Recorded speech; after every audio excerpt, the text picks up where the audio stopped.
Hi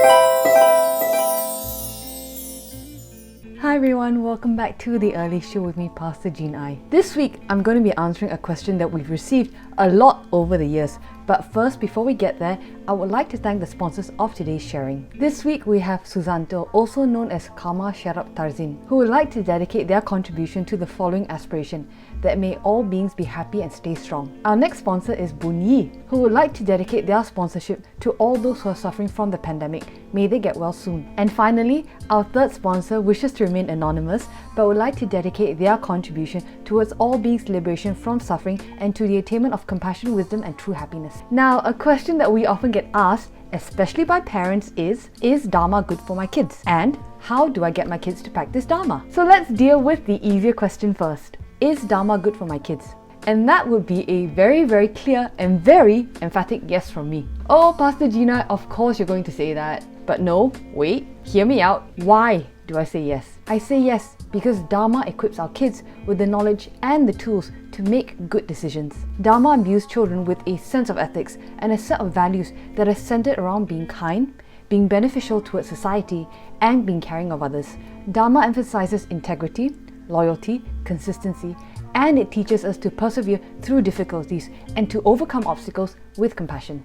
Dharma provides us with a guideline to live by so that we can navigate the world around us in a manner that creates the greatest good and the least harm for ourselves and for everyone else around us. Think about it. What are the 10 basic refuge vows that every Buddhist takes? They are the 3 of the body, which are to refrain from killing, stealing, and sexual misconduct. Then you've got the 4 of the speech, which are to refrain from divisive speech, harsh words, idle chatter, and lying. And finally, you've got the 3 of the mind, which are to refrain from envy, hatred and malice, and wrong views. Now, aren't these values that you would want to pass on to anyone, let alone your child? Are any of these values actually bad or actually wrong? Absolutely not. They are something that every single human being should and can live by. So of course, when you hear all of that, it sounds pretty good, doesn't it? Dharma sounds like something you would definitely want your child to get into, and you should.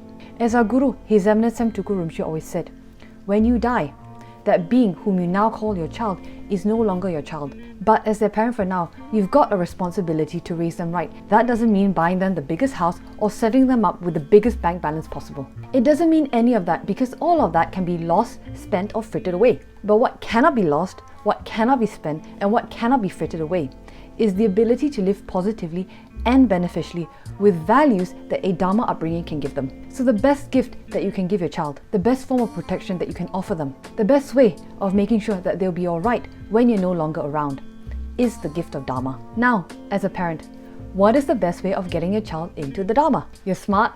You probably know what I'm already going to say. The easiest way to get your child into the Dharma is by doing it yourself. That's right. You have to lead by example. First of all, children are incredibly perceptive and very, very observant. They notice things from a very young age, much sooner and much earlier and much younger than you realize. Also, children learn by imitation. So if you want to get your child started in the Dharma young, then you have to show them a good example for them to imitate. So what do kids imitate? Well, if you think about a child, where does a child spend most of their time? That will tell you what and who they're going to imitate. And the truth is, kids spend most of their time at home or in school. So who are they going to learn from? You, their teacher, or their friends? Now, if most of their time is spent in these 2 places, and already their teachers and their friends are not going to imprint any Dharma in them, then it's up to you to take on the responsibility of giving them an example to imitate.